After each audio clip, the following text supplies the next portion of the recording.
Where the hell does the time go? I mean, it was back in 2019 when AEW had their first ever pay-per-view known as Double or Nothing, and here we are in 2021. They're a real company getting brand new TV deals and making everybody shout at each other because wrestling community is crazy.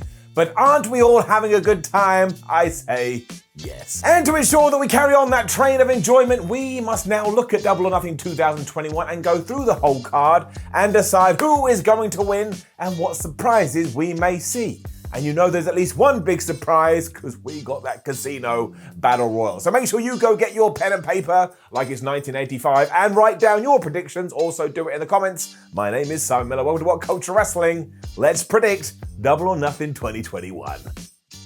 So this one is kind of been announced, but also kind of hasn't been announced. On the pre-show or the kickoff show, whatever the hell you want to call it, apparently we are going to get Rhea versus Serena Deeb for the NWA title. And I don't want to be that guy, but if it goes the way that I assume it will go, that could steal the damn show. I mean, Serena Deeb keeps proving what a good professional wrestler she is, and Rhea, I don't think I've ever seen her have a bad performance. They could absolutely smash it, although not to burst anybody's bubbles, I don't think the title's changing hands. There's just been no build to it, and I think we're kind of doing the match because we can do the match, which I'm absolutely fine with. And who knows, maybe it is so damn good, it does open the door so they can go on a little bit of a program. Maybe even Rhea goes to the NWA. I mean, that forbidden door, it is open.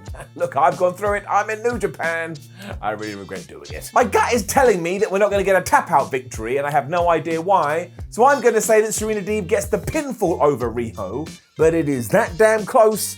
And like I say, maybe we then go and do something else. We're also getting our second ever Stadium Stampede match, and how the flubbins has it been 12 months since the last one? And the most interesting news that has come down the pipe so far is that this time there are going to be some live elements, because obviously last year it was taped. But it is the Pinnacle versus the Inner Circle, with the stipulation that if the Inner Circle loses, they're going to have to break up forever. Which makes I, Simon Miller, go, well, there's no way that the Pinnacle can be victorious here. And that kind of baffles me a little bit too, because they're still a brand new group and they ain't really running roughshod through anyone. But I suppose when it does come to over-the-top contests like this, it's all about what you see as opposed to what you're going to get at the end of it. And it has to be more serious than the first one we did for obvious reasons. But also, that Blood and Guts cage was a pretty damn good wrestling bout. So now they are going to have to top it with this. And that makes me excited, and that makes me all warm and fuzzy down in my tum-tum. I'm still not 100% sure what the rules are when it comes to a stadium stampede, except for the fact there is stampeding within a stadium. But yes, I'm going to guess that the Inner Circle aren't going to break up. But Chris Jericho, as of late, he has enjoyed pulling the rug from below our feet when we haven't been expecting it. But I'm not going to fall for it this time, so the Pinnacle will lose. And the Inner Circle will win. I'm just trying to think who's going to pin who gets the last deciding fall. I have absolutely no idea, but I will say that Chris Jericho pins Shawn Spears. We then move on to father and son, or Sting and Darby Allin, taking on Ethan Page and Scorpio Sky. And as a Stinger fan for most of his entire life, I cannot wait for this. I cannot wait to see what Sting is going to do in a ring without having the whole cinematic match concept. I am pumped. But you do have another conundrum on your hand, and let me tell you about it right now, because Darby Allin, he just lost his TNT Championship. Sting is Sting, but Ethan Page and Scorpio Sky, they're a brand new team, and aside from Dark and Elevation, they haven't really had a massive win on a major show, so if we don't do that here, where the hell do they go next? But I just cannot fathom in any kind of universe where you have Sting and Darby Allin lose. Even if I go, look, I just appeared in a brand new universe. Oh, no, I'm a different version of me, and yet I still think the same thing. So there could be something in this, something that we're not quite seeing, and because it has just knocked me sideways, I am going to go against the man that I love, that being Sting, and say that Page and Scorpio Sky are actually going to be victorious. I mean, maybe it ties into Darby Allin doing something crazy as he's wont to do and failing, so then you kind of get away with it. But I am truly perplexed by this. I think it's going to be pretty damn good. We have yet more titles on the line as well, because the AEW World Tag Team Championships are up for grabs as the Young Bucks defend it against Jon Moxley and Eddie Kingston. And isn't this one just so nice? we've got a story, we've had weeks of build, it all makes sense. It's what I need in my wrestling. And you could absolutely change the belts here, and I don't think anybody would have a problem with it. Mox and Kingston have such good chemistry, and they are so funny, especially when they're stealing shoes. No one's going to massively complain, and because the Young Bucks have become a couple of massive dicks because they're so damn good at being bad guys, well, that's what you want. They've been running around being assholes for ages, now they've got to get their comeuppance, and what better way than from Jon Moxley, who everybody loves, and Eddie Kingston, who also everybody loves, and don't forget, even though we're still in Daily's praise, AEW has sold a bunch of tickets. You want to give them something, so why not give them this? I'm not 100% sure on this, because of course you're going to have the outside interference of the Good Brothers, and they could get involved or do some kind of shenanigans, and you have the dreaded cold spray. But I just think, much like when Jon Moxley won the AEW World title, this would be so nice and make you feel so happy about what you're watching, but it's exactly what you should do. So yeah, Jon Moxley hits the paradigm shift, 1, 2, 3, and you actually give the tag team titles to these two ragamuffins. This card is so damn good too, because following on from that, we have Miro versus Lance Archer for the TNT title. And if you know anything about me, Simon Jeremy Miller, Miro is what he says he is, the best man. This is going to be the definition of just man meat colliding together in a ring, because Miro is kind of insane, and Lance Archer is definitely nuts. I mean, he walks around going, everybody dies, and when you get close to a ceiling, he will throw you through it. It is way too early to take that championship off Miro though, so while I do think they should throw bones for a good few minutes, the finish should be nice and clean, and it should be nice and easy. Miro goes all bonkers on us. He beats up Lance Archer to the point he can apply the game over submission, and Lance Archer taps. Now, I'm not saying I want Lance Archer to get buried or anything like that, but I do want Miro to get the biggest push ever and wind up on the moon. And you know a really good way to do that? Have him decidedly beat a giant like that. And then where the hell does he go next? I have a sneaking suspicion it could be Hangman Adam Page, but we'll talk about that in around about 35 seconds. But Miro wins, and my out of nowhere prediction is yes, he does it with strength, and he does it with power.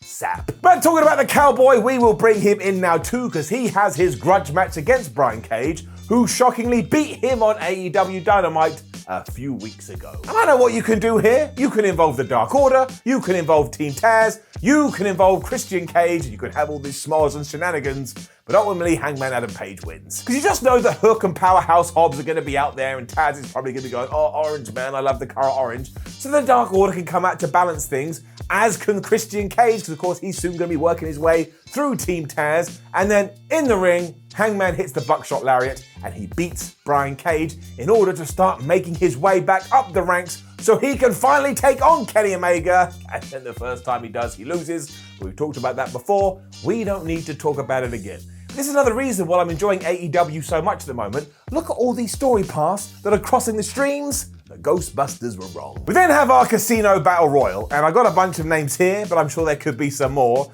But from my research, I believe it is going to feature Christian Cage, Matt Sydal, Jungle Boy, Matt Hardy, Isaiah Cassidy, Mark Quinn, Colt Cabana, 10, Evil Uno, Powerhouse Hobbs, Penta, Nick Comoroto, Lee Johnson, Dustin Rhodes, QT Marshall, Griff Garrison, Brian Pillman Jr., Max Caster, Anthony Bowens, and of course the Joker wildcard. I also think we're doing what we have done before, where the winner gets a chip that they can cash in to have the world title shot. So the big question is, who the hell is the wildcard? Who is the surprise entrant? Because if it's somebody huge and somebody massive, maybe they've got to win. And the two most obvious choices are one, Daniel Bryan. I did a video on this called How AEW Should Debut Daniel Bryan. Please do go check it out. Or number two, it could very well be Andrade. Outside of that, I am really struggling to come up with names, which is why I'm going to throw a curveball in here now and say that Christian Cage is going to win it, mostly because I want to see Christian Cage versus Omega, and because I don't believe that Christian Cage will win that World Championship, you may as well give it to me sooner rather than later. These have always been a bunch of fun, and if it is somebody like Bryan Danielson or Andrade, my word, is that going to tickle me in my armpit? Don't know why I said that. Once again, I regret it. But I got to go with my man, Christian. He's been having great matches. You don't have to build to that straight away, because once more, he has to go through Team Taz and go, ha ha, I'm the best, I'm the workhorse. So I'm going with Christian. I look forward to being wrong. We then move into another angle, which has caused some controversy on the internet, but I've quite enjoyed, which is Anthony Ogogo versus Cody Rhodes. And I think this one has to be nice and simple. Because so far, the former British boxer has been walking around with his gun fist and wrecking everybody to the point they've had to go home and recover. There's no point pretending otherwise. This is the biggest match he has had in his career to date, and Cody Rhodes is a genuine main eventer. So imagine he took his magic hand and he whammed Cody so hard with it, sound like a euphemism, I didn't mean to, but he punches Cody so hard, he's not able to answer some kind of count, he is knocked out, and he has to leave AEW for a short while because he's too damn injured. Not only does that turn a go-go into an absolute monster, but then you can do the revenge match down the line, and we did do this with Brody Lee, and it worked pretty damn well, so why not do it again? Also, you can't have Anthony Ogogo lose now. He can't go through a bunch of people and then get to someone like Cody and go, oh man, I wasn't able to do it. Sometimes you have to take the simplest path.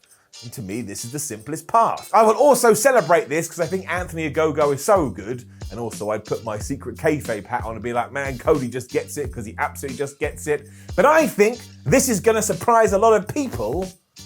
I'm also very excited to see what they're going to do. But just to make it very clear, by pinfall, by submission, by technical knockout, I am picking Anthony Ogogo. And when we revisit Double or Nothing in a year's time, I think it's going to be a pretty big deal. 2 more championships to talk about before I do leave you today, and the first is the AEW Women's title as Shayna takes on Britt Baker.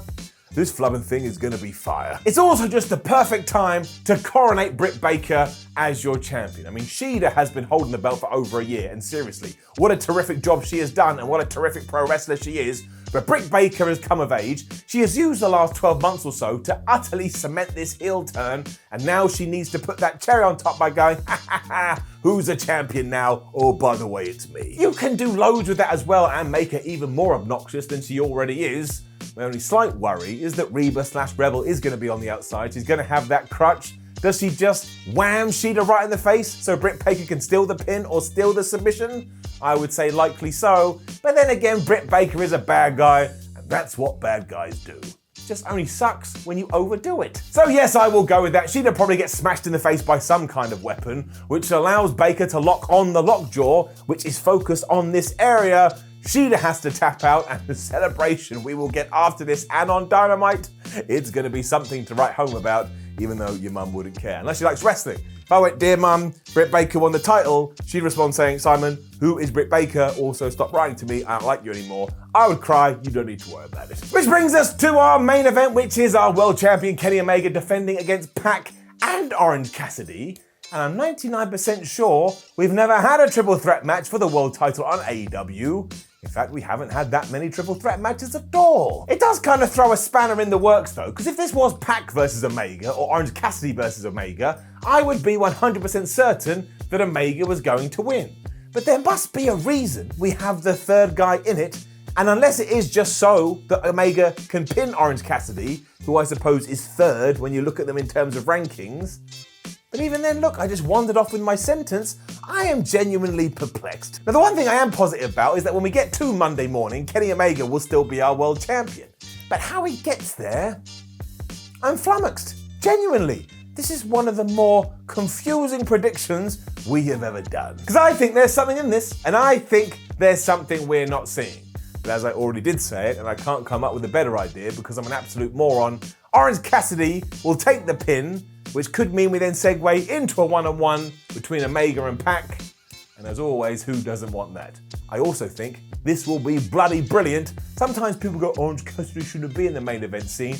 Why? He's a really good wrestler. He's got a good character. The fans love him. Sometimes it's okay to push somebody out of left field. Otherwise, how boring would wrestling be? The answer would be very... Kenny Omega wins. And so there you go. There is a 10-match card for Double or Nothing 2021. I'm going to assume we won't have any other matches announced because 10 sounds like a good number to me. Now get your ass in those comments and let me know what you think is going to happen. Also, please do like the video, share the video, and subscribe. Head over to whatculture.com where you can keep up to date about Double or Nothing. You come say hello on social media, and you can click a video around my head, and it will provide you with what Vince McMahon will call sports entertainment. But aside from What Culture, thank you very much for joining me as always. Make sure you enjoy the pay-per-view, because they only come round like once every 72 hours. There's loads. You take care. I'll see you soon.